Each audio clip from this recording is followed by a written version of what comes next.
Okay, ಸುಪತ್ರಿಗೆ ಮತ್ತೊಮ್ಮೆ ಸ್ವಾಗತ. ಮೊನ್ನೆ ಒಂದು ಸ್ಟೋರಿ ಮಾಡಿದ್ವಿ. ಶಿವಮೊಗ್ಗದ ಅನುಪಿನಕಟ್ಟೆ ತ್ಯಾಜ್ಯ ವರದಿ ಇದೀಗ ಶಿವಮೊಗ್ಗದಲ್ಲಿ ಹಲ್ಚಲ್ ಹುಟ್ಟಿಸಿದೆ.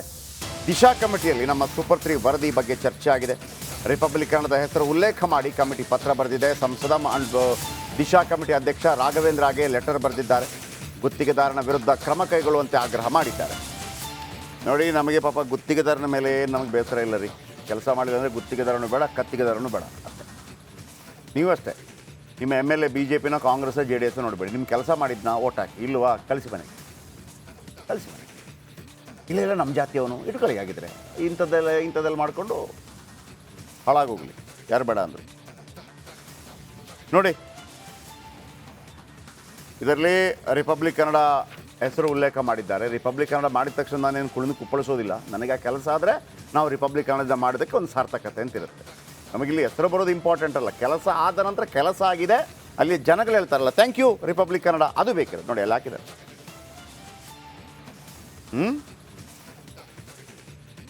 ಓಕೆ, ಏನು ವರದಿ ಮಾಡಿದ್ವಿ, ಯಾಕೆ ಈಗ ಈ ಕಮಿಟಿ ಎಚ್ಚೆತ್ತುಕೊಂಡು ಈ ಪತ್ರವನ್ನು ಬರೆದಿದೆ, ಆ ರಿಪೋರ್ಟ್ ಹೇಗಿತ್ತು, ಯಾವ ವಿಚಾರದ ಬಗ್ಗೆ ರಿಪೋರ್ಟ್ ಮಾಡಿದ್ವಿ ನೋಡಿ. ಈ ಲೋಕಲೈಟ್ಸ್ ನಮಗೆ ಗೊತ್ತಿಲ್ವ ಇದು ಯಾವ ನೀರು, ತುಂಗಾ ನದಿಗೆ ವಿಷ ನೀರು. ಅವತ್ತು ತುಂಗೆ ಬಗ್ಗೆ ಒಂದು ಸ್ಟೋರಿ ಮಾಡಿದ್ವಿ. ಯಾವನಾದರೂ ಒಬ್ಬ ರಾಜಕಾರಣಿ, BJP ಅವನೋ ಕಾಂಗ್ರೆಸ್ ಅವನೋ JDS ಅವನೋ, ಇದಪ್ಪ ನಮಗೆ ಬೇಕಿರೋದು. ಅಲ್ಲಿ ಸಂಬಂಧಪಟ್ಟವರ ಗಮನಕ್ಕೆ ಇದನ್ನು ತಂದ್ವಿ. ಕವಿತಾ ಯೋಗಪ್ಪನವರ ಪಾಲಿಕೆ ಆಯುಕ್ತರು ಅವ್ರು ಹೇಳಿದ್ರಂತ ಅಲ್ಲಿ ಏನೂ ಸಮಸ್ಯೆ ಇಲ್ಲ, ಅಲ್ಲಿ ಏನೂ ಸಮಸ್ಯೆ ಇಲ್ಲ. ಅವರಿಗೆ ಸಮಸ್ಯೆ ಯಾವಾಗ ಆಗಬೇಕು, ತಿಂಗಳ ಎಂಡಿಗೆ ಅವರ ಅಕೌಂಟ್ಗೆ ನಮ್ಮ ತೆರಿಗೆ ದುಡ್ಡು ಟಿಂಗ್ ಅಂತೇಳಿ ಬರುತ್ತಲ್ಲ, ಆ ಸೌಂಡ್ ಹೋಗ್ಬೇಕು. ಆಗ ಗೊತ್ತಾಗುತ್ತೆ ಆ ಸಮಸ್ಯೆ ಇದೆ ಅಂತೇಳಿ ಬರ್ತಾರೆ, ಮಾಡಿಸ್ತೀನಿ. ಹೀಗೆ ತ್ಯಾಜ್ಯದ ವಿಷ ನೀರು ಯಾವ ರೀತಿ ಹೋಗ್ತಾ ಇತ್ತು, ಅದಾದ ನಂತರ ಅಧಿಕಾರಿಗಳು ಯಾವ ಥರ ಬಂದರು, ಹಿಂಗೆ ಬಂದ ತಕ್ಷಣ ಆಗೋಯ್ತು ಅಂತ ಅಂದ್ಕೊಳ್ಳೋದಕ್ಕೆ ನಾವೆಲ್ಲ ಕಿವಿ ಮೇಲೆ ಫ್ಲವರ್ ಇಟ್ಕೊಂಡಿಲ್ಲ. ನಮ್ಗೆ ಗೊತ್ತಿದೆ ಆ ಪ್ರಾಬ್ಲಮ್ ಸಾಲ್ವ್ ಆಗೋ ತನಕ. ಬಟ್ ಆಗಿದೆ ಅಂತ ನಾನು ಈಗಲೇ ಹೇಳಿದ್ದು, ಒಂದು 25% 50% ಇಂಪ್ಯಾಕ್ಟ್ ಆಗಿದೆ. ಮಹಾನಗರ ಪಾಲಿಕೆ ಟೀಮ್ ಎಂಟ್ರಿ ಕೊಡುತ್ತೆ. ನಾವು ಸುದ್ದಿ ಮಾಡಿದ ನಂತರ ಬ್ಯಾಕ್ ಟು ಬ್ಯಾಕ್ ಸುದ್ದಿ ಮಾಡಿದ್ವಿ. ಓಕೆ, ಆ ಸುದ್ದಿ ಏನಾಗಿದೆ ಅಂತೇಳಿ ನಿಮಗೆ ಅಪ್ಡೇಟ್ ಕೊಟ್ಟಿದ್ದೀನಿ. ಇದಾದ ನಂತರ ಇನ್ನೊಂದು ಸುದ್ದಿ ಕೂಡ ಹೋಗೋಣ. ಇದರ ಅಪ್ಡೇಟ್ ಕಂಪ್ಲೀಟ್ ಆದ್ರೆ ನಿಮ್ಮ ಮುಂದೆ ಇಡ್ತೀನಿ. ರೈತರಿಗಾಗಿ ನಿರ್ಮಿಸಿದ ಕಾಲುವೆ ಬಂದ್, ಮಲಪ್ರಭಾ ಎಡದಂಡೆ ಕಾಲುವೆಗೆ ಜಾಗವೇ ಇಲ್ಲದಂತಾಗಿದೆ. ಭೂಗಳರ ಅಟ್ಟಹಾಸಕ್ಕೆ ಪೋಲಾಗ್ತಾ ಇದೆ ನೀರು. ಬನ್ನಿ, ಇದರ ಬಗ್ಗೆ ಒಂದು ಸ್ಪೆಷಲ್ ರಿಪೋರ್ಟ್ ಸೂಪರ್ 3ಯಲ್ಲಿ ನೋಡ್ಕೊಂಬರೋಣ ಮತ್ತು ಇದಕ್ಕೆ ಸಂಬಂಧಪಟ್ಟವರ ಗಮನಕ್ಕೂ ಇದನ್ನು ತರ್ತಾ ಇದ್ದೀವಿ. ಬನ್ನಿ, ಈ ಸ್ಟೋರಿ ನೋಡೋಣ.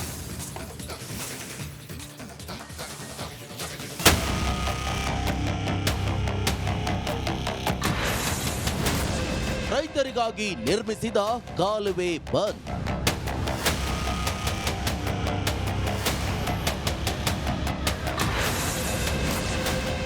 ಮಲಪ್ರಭಾ ನದಿ ನೀರು ಪೋಲು. ಮಲಪ್ರಭಾ ಎಡದಂಡೆ ಕಾಲುವೆ ನೆಲಸಮ ಮಾಡಿ ಕಟ್ಟಡಗಳ ನಿರ್ಮಾಣ. ಇದರಿಂದ ತನ್ನ ದಿಕ್ಕನ್ನೇ ಬದಲಿಸಿಕೊಂಡು ಹರಿತಾ ಇರುವಂತ ಕಾಲುವೆ ನೀರು. ಮತ್ತೊಂದು ಕಡೆ ಕಾಲುವೆ ಬಿಟ್ಟು ರಸ್ತೆಯಲ್ಲಿ ಹರಿಯುತ್ತಿರುವಂತ ನೀರಲ್ಲಿ ಮಕ್ಕಳ ಶಾಲಾ ಪ್ರಯಾಣ. ಈ ದೃಶ್ಯ ಕಂಡು ಬಂದಿದ್ದು ಬಾಗಲಕೋಟೆ ಜಿಲ್ಲೆ ಬಾದಾಮಿ ತಾಲೂಕಿನ ಕುಳಗೇರಿ ಕ್ರಾಸ್ನಲ್ಲಿ. ಮಲಪ್ರಭಾ ನದಿ ನೀರನ್ನ ಕೃಷಿ ಜಮೀನಿಗೆ ಹರಿಸಲು ಕಾಲುವೆಗಳನ್ನ ನಿರ್ಮಿಸಲಾಗಿದೆ. ಮಲಪ್ರಭಾ ಎಡದಂಡೆ ಹಾಗೂ ಬಲದಂಡೆ ಎಂಬ 2 ಕಾಲುವೆಗಳನ್ನ ಮಾಡಿ ಅವುಗಳ ಮೂಲಕ ರೈತರ ಜಮೀನುಗಳಿಗೆ ಕೂಡ ನೀರನ್ನು ಹರಿಸುವ ಉದ್ದೇಶ ಇದರಲ್ಲಿದೆ. ಆದರೆ ಕುಳಗೇರಿ ಕ್ರಾಸ್ನಲ್ಲಿ ಮಲಪ್ರಭಾ ಎಡದಂಡೆ ಕಾಲುವೆ 39ನೇ ಸಬ್ ಬ್ಲಾಕ್ ನೆಲಸಮ ಮಾಡಿ ಕಟ್ಟಡಗಳನ್ನ ಕಟ್ಟಿಸಲಾಗಿದೆ. ಇದರಿಂದ ಕಾಲುವೆ ಮೇಲೆ ಹರಿಯಬೇಕಾಗಿರುವಂತಹ ನೀರು ರಸ್ತೆ ಮೇಲೆ ಹರಿತಾ ಇದೆ. ಜೊತೆಗೆ ರೈತರ ಜಮೀನುಗಳಿಗೂ ನೀರು ಪೂರೈಕೆ ಆಗ್ತಿಲ್ಲ. ಇದನ್ನ ಸರ್ವೆ ಮಾಡಿ ಒತ್ತುವರಿ ತೆರವು ಮಾಡಿ ಅಂತ ಅನೇಕ ಬಾರಿ ರೈತರು ಹಾಗೂ ಸ್ಥಳೀಯರು ನೀರಾವರಿ ಅಧಿಕಾರಿಗಳಿಗೆ ಹೇಳಿದರೂ ಪ್ರಯೋಜನವಾಗಿಲ್ಲ. ಈ ಮಲಪ್ರಭಾ ಎಡದಂಡೆ ಕಾಲುವೆಯ ಡಿಸ್ಟ್ರಿಬ್ಯೂಟರ್ ಕಾಲುವೆ 39ರಲ್ಲಿ ಈ ಹುಬ್ಳಿ ಸೊಲ್ಲಾಪುರ ರಸ್ತೆ ಒಂದು ಪಕ್ಕದಲ್ಲಿ ಈಗ ಒಂದು ಎಣ್ಣೆ ಆದ ಜಾಗ ಮತ್ತು ಇನ್ನೊಬ್ಬರು ಓನರ್ ಜಾಗದಲ್ಲಿ ಅವ್ರ ಜಾಗದಲ್ಲಿ ಅವರು ಕಟ್ಟಡ ಕಟ್ಟ್ಯಾರ.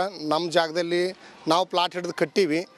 ಅದರಲ್ಲಿ ಈ ಲೈನ್ಔಟ್ ಬಿಟ್ಟು ಇತ್ತಿತ್ತಲಾಗ ಅನಧಿಕೃತವಾದ ಕಟ್ಟಡಗಳು ನಿರ್ಮಾಣ ಆಗಿಬಿಟ್ಟವು ಕೆನಾಲ್ ಜಾಗದೊಳಗೆ. ಅದು ಬೇಕಂತೂ ಮಾಡ್ಯಾರೋ, ಗೊತ್ತಿಲ್ಲದ ಮಾಡ್ಯಾರೋ ಕಟ್ಟಡಗಳು ನಿರ್ಮಾಣ ಆದ ಸಲುವಾಗ ಆ ದಾರಿಯನ್ನು ತಪ್ಪಿಸಿ ಏನು ಮಾಡ್ಯಾರ, ನಾವು ಅಡ್ಡಾಡೋ ರಸ್ತೆಯಲ್ಲಿ ಸಾಲಿ ಮಕ್ಕಳು ಅಡ್ಡಾಡೋ ರಸ್ತೆ, ಸಾರ್ವಜನಿಕರು ಅಡ್ಡಾಡೋ ರಸ್ತೆಯಲ್ಲಿ ಏನಾಗ್ಬಿಟ್ಟೈತಿ, ಕೆನಾಲ್ ನೀರು ಹರಿತಾ ಇದೆ ಸುಮಾರು 7-10 ವರ್ಷ. ಕುಳಗೇರಿ ಕ್ರಾಸ್ನಲ್ಲಿ ಹುಬ್ಬಳ್ಳಿ ಧಾರವಾಡ ಹೆದ್ದಾರಿ ಪಕ್ಕದಲ್ಲಿಯೇ ಇಂತಹ ಅಕ್ರಮ ನಡೆದಿದೆ. ಆದರೂ ಕೂಡ ಯಾರು ಈ ಬಗ್ಗೆ ಕ್ರಮ ಕೈಗೊಳ್ಳುತ್ತಿಲ್ಲ. ಈ ಮಲಪ್ರಭಾ ನದಿಯ ಎಡದಂಡೆ ಕಾಲುವೆ ನೆಲಸಮ ಮಾಡಿ ಇಲ್ಲಿ ಕೆಲವೊಂದಿಷ್ಟು ಶೆಡ್ಗಳು, ಮನೆಗಳು, ಅಪಾರ್ಟ್ಮೆಂಟ್ಗಳು ಕೂಡ ನಿರ್ಮಾಣವಾಗಿವೆ. ಆದರೆ ಇಲ್ಲಿನ ನಿವಾಸಿಗಳಿಗೆ ನದಿ ಕಾಲುವೆ ಇರೋದು ಯಾವ ಜಾಗದಲ್ಲಿ ಅನ್ನೋದು ಕೂಡ ಸರಿಯಾಗಿ ಗೊತ್ತಿಲ್ವಂತೆ. ಇಲ್ಲಿನ ನಿವಾಸಿಗಳು ಕಾಲುವೆ ನಮ್ಮ ಜಾಗದಲ್ಲಿ ಇಲ್ಲ, ಬೇರೆ ಕಡೆ ಇದೆ ಎಂದು ಒಬ್ಬರಿಗೊಬ್ಬರು ಬೆರಳು ಮಾಡುತ್ತಾ ಸಾಗುತ್ತಿದ್ದಾರೆ. ಇದರಿಂದ ಇಂದಿಗೂ ಕೂಡ ಮಲಪ್ರಭಾ ನದಿಯ ಕಾಲುವೆ ಇಲ್ಲಿ ಯಾವ ಭಾಗದಲ್ಲಿದೆ ಎಂಬುದು ಕೂಡ ತಿಳಿಯದಂತಾಗಿದೆ. ರೈತರ ಕೃಷಿಗಾಗಿ ನಿರ್ಮಿಸಿದ ಕಾಲುವೆಯೇ ಕಬಳಿಕೆಯಾಗಿದೆ. ಅಧಿಕಾರಿಗಳೇ ಏನ್ ಮಾಡ್ತಾ ಇದ್ದೀರಾ? ಕೂಡಲೇ ಸಮಸ್ಯೆ ಬಗೆಹರಿಸದಿದ್ರೆ ಸೂಪರ್ 3 ಬುಲೆಟ್ ಹಾರೋದು ಫಿಕ್ಸ್. ಕ್ಯಾಮ್ರಾಮನ್ ಮಾಂತೇಶ್ ಜೊತೆ ಸಿದ್ದು ದುತ್ರಗಾಮಿ, ರಿಪಬ್ಲಿಕ್ ಕನ್ನಡ, ಬಾಗಲಕೋಟೆ.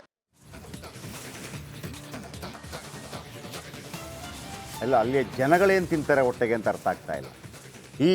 ಈ ಮಲಪ್ರಭಾ ಎಡದಂಡೆ ಕಾಲುವೆ ಜಾಗದ ನೀರು ರೈತರ ಭೂಮಿಗೆ ಹೋಗಬೇಕಾಗಿರುವಂಥದ್ದು.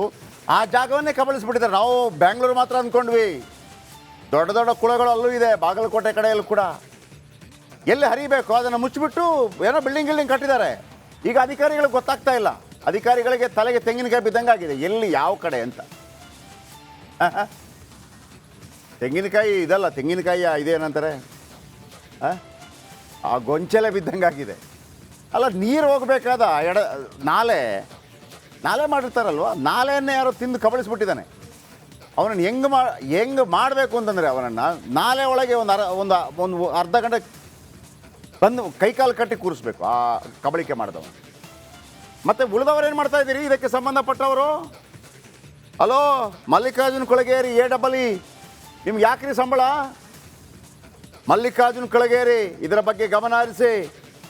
ಇಲ್ಲ, ಮುದ್ರಾಜ್ ತಹಶೀಲ್ದಾರ್, ಜಾನಕಿ ಮೇಡಮ್, ನೋಡಿ ಜಾನಕಿ ಮೇಡಮ್ ಅವರೇ, ನೀರು ಪೋಲಲ್ಲ ಇದು ರೈತರ ಜಮೀನಿಗೆ ಹೋಗಬೇಕಾದ, ಕಾಲುವೆಯಲ್ಲಿ ಹೋಗಬೇಕಾದ ನೀರು. ಕಾಲುವೆಯನ್ನು ಯಾರೋ ಆಪೋಷಣೆ ತಗೊಂಡ್ಬಿಟ್ಟಿದ್ದಾನೆ. ಯಾರು ಗೊತ್ತಾಗಬೇಕು, ಆ ಕಾಲುವೆಯಲ್ಲಿ ಆಪೋಷಣೆ ತಗೊಂಡಿದ್ದಾನಲ್ಲ ಆತನನ್ನು ಈ ಫುಲ್ಲು ಓಡಿಸಿ ಅಲ್ಲಿಂದ ಇಲ್ಲಿ ತನಕ. ಮಲ್ಲಿಕಾರ್ಜುನ್ ಕೊಳಗೇರಿ, ಎಚ್ಚೆತ್ಕೊಳ್ಳಿ ಇದರ ಬಗ್ಗೆ, ಇಲ್ಲ ಅಂತಂದರೆ ಕೆಲಸ ಕಳ್ಕೊತೀರಿ. ಮುದ್ರಾಜ್ ತಹಶೀಲ್ದಾರ್, ಇದರ ಬಗ್ಗೆ ಇವತ್ತು ಟೈಮ್ ಇಲ್ಲ, ಸೀರಿಯಸ್ ಆಗಿ ತಗೋತೀನಿ. ಭೀಮಸೇನ್ ಬಿ ಚಿಮ್ಮನಕಟ್ಟಿಯವರೇ, ಶಾಸಕರೇ, ಹೆಂಗೆ ಓಟ್ ಹಾಕಿದ್ದಾರೆ ಜನ, ನೀರು ಹೆಂಗೆ ಹೋಗ್ತಾ ಇದೆ? ಸ್ವಿಮ್ಮಿಂಗ್ ಪೂಲ್ ಮಾಡೋದಾ? KM ಜಾನಕಿ ಮೇಡಮ್, ನೋಡಿ ಇದು ಮಲಪ್ರಭಾ ಎಡದಂಡೆ ಕಾಲುವೆಯನ್ನು ಅತಿಕ್ರಮಿಸಿ ಆ ನೀರು ಎಲ್ಲೆಲ್ಲೋ ಬರ್ತಾ ಇದೆ.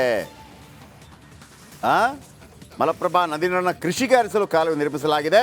ಎಡದಂಡೆ ಕಾಲುವೆಗಳ ಜಾಗವನ್ನೇ ನುಂಗಿದ ಭೂಗಳ್ಳರು ಅವರಿಗೆ ಫುಲ್ ಇಲ್ಲಿ ಮಲಗಿಸಿ ನೀರು ಕುಡಿಸ್ಬೇಕು. ಕುಡಿ ಅಂತ, ಎಲ್ಲೋಗ್ಬೇಕು ನೀರು ಅಂತ ಕೇಳಬೇಕು ಅವನಿಗೆ. ಕೃಷಿ ಭೂಮಿಗಲ್ವಾ ನೀನಲ್ವ ಕಬಳಿಸಿದ್ದು, ಕುಡಿ ಮಗನೇ ಅಂತ. ಗೊತ್ತಾಗತ್ತೆ, ನವರಂಧ್ರಗಳಿಂದ ನೀರು ಹೊರಗೆ ಬರ್ಲಿಕ್ಕೆ ಶುರುವಾದಾಗ ಗೊತ್ತಾಗತ್ತೆ ಅವನಿಗೆ ಸಮಸ್ಯೆ ಏನು ಅಂತ. ಇದನ್ನು ನಮ್ಮ ಸಿದ್ದು ದುತ್ರಗಾವಿ ಬಿಡಬೇಡಿ, ಅದ್ಭುತ ಸ್ಟೋರಿ. ಸಾಧ್ಯವಾದರೆ ನಾಳೆ ಮತ್ತೊಮ್ಮೆ ತಗೋತೀನಿ ಅಥವಾ ಮಂಡೇ ತಗೋತೀನಿ. Thank you very much. ಇದು ಇವತ್ತಿನ ಸೂಪರ್ 3. ನಾಳೆ ಮತ್ತೆ ಸಿಗೋಣ. ನಮಸ್ಕಾರ.